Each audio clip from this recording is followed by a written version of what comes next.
तो आज हम पढ़ने वाले हैं प्रकाश का परावर्तन।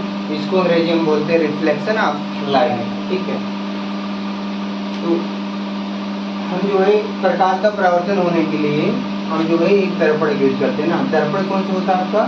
समतल दर्पण। कौन सा? समतल दर्पण। तो मान लेते हैं समतल दर्पण का आपका जो पृष्ठ है वो आपका क्या है? हमारा परावर्तक पृष्ठ M1 M2।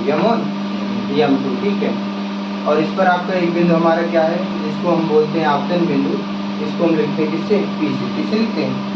P से। आपतन बिंदु हमारा क्या है? P है। ठीक है, और हम क्या करते हैं, ये आपकी जो किरण हमारी इस पर पड़ती है, जो किरण हमारी क्या होती है? इस पर पड़ती है, इसको हम क्या बोलते हैं? आपतित किरण। क्या बोलते हैं? और इस आपका बिंदु पर पड़ने के पश्चात और जो प्रकाश किरण आपकी वापस लौटती है, इसको हम क्या बोलते हैं? परावर्तित किरण। क्या बोलते हैं? यदि जो है आपतन बिंदु पर हम लंब डालें तो ये हमारा क्या कहलाता है? अभिलंब। क्या कहलाता है? ठीक है, अभिलंब लंब क्या करता है? आपका 90 डिग्री का कोण बनाने का काम करता है ना जी। तो यदि आपसे कोई पूछे आपतित किरण किसे कहते हैं, तो बताएंगे परावर्तक पृष्ठ पर जो किरण आपकी क्या होती है, आपका आती है या पड़ती है, उसको हम क्या बोलते हैं? आपतित किरण। क्या बोलते हैं? और जो है परावर्तक पृष्ठ पर आपका जो है पड़ने के पश्चात जो किरण आपकी क्या होती है? वापस लौटती है, इसको हम बोलते हैं परावर्तित किरण। क्या बोलते हैं? ठीक है, और आपतन बिंदु पर हम क्या कीजिए? यदि लंब डालें फिर हमारा क्या कहलाता है? अभिलंब। क्या कहलाता है? अभिलंब। ठीक है, तो यदि आपसे कोई पूछे प्रकाश का परावर्तन किसे कहते हैं, प्रकाश का परावर्तन किसे कहते हैं, तो बताएंगे जब कोई प्रकाश की किरण किसी पालीदार सतह से टकराकर पुनः उसी माध्यम में क्या होती है? वापस लौट जाती है, तो यह घटना हमारी कहलाती है प्रकाश का परावर्तन। क्या कहलाती है? क्या बताएंगे? जब कोई प्रकाश की किरण किसी पालीदार सतह से टकराकर उसी माध्यम में क्या होती है? वापस लौट जाती है, तो यह घटना हमारी कहलाती है प्रकाश का परावर्तन। ठीक है, और इसमें बताया गया कोण हमेशा हम कहाँ से मापते हैं?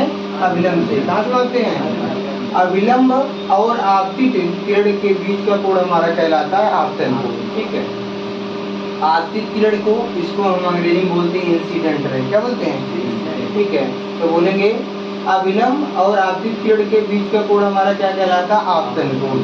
आपतन कोण को अंग्रेजी में बोलते हैं इंसिडेंट एंगल, इसलिए इसको स्मॉल आई से लिखते हैं। किससे लिखते हैं? ठीक है, अभिलंब और आपका परावर्तित किरण के बीच का कोण हमारा क्या कहलाता है? परावर्तन कोण। परावर्तन कोण को इसको हम अंग्रेजी में बोलते हैं रिफ्लेक्टेड एंगल। क्या बोलते हैं?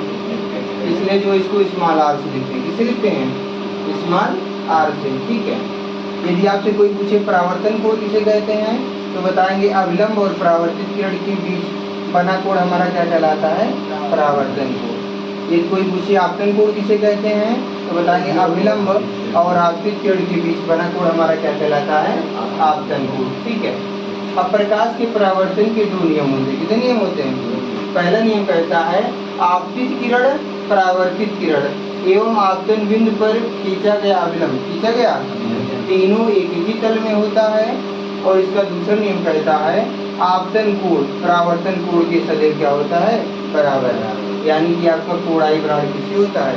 कोण आर के। ठीक है, प्रकाश के परावर्तन के जो है आपके सर्वाधिक उदाहरण मिलते हैं। ठीक है, जैसे हम अगर कोई भी वस्तु देख पाते हैं वो किसके कारण देख पाते हैं?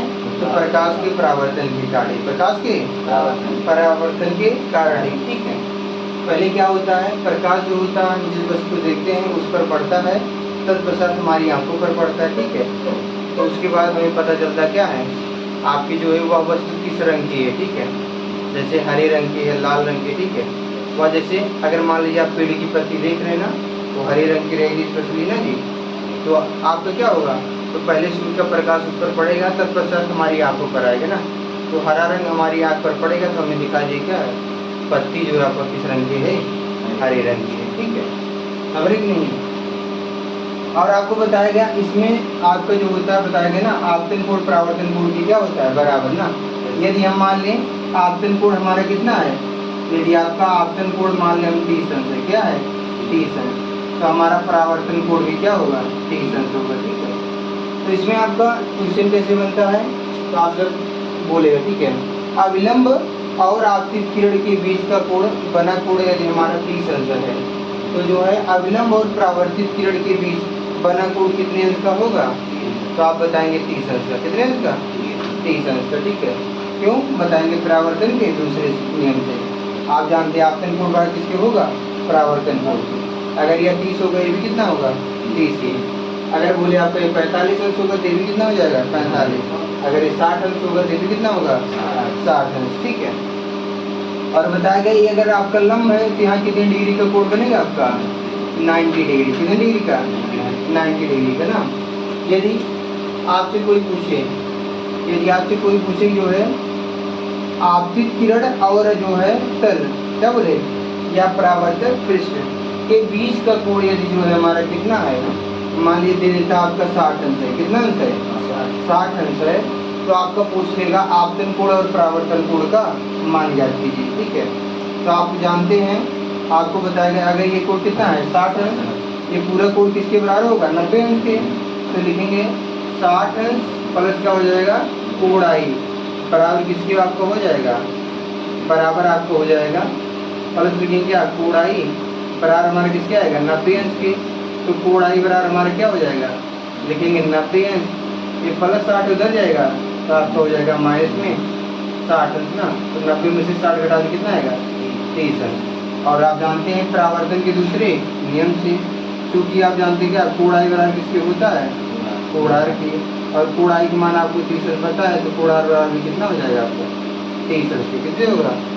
30 अंश के हो जाएगा। ठीक है, समझे?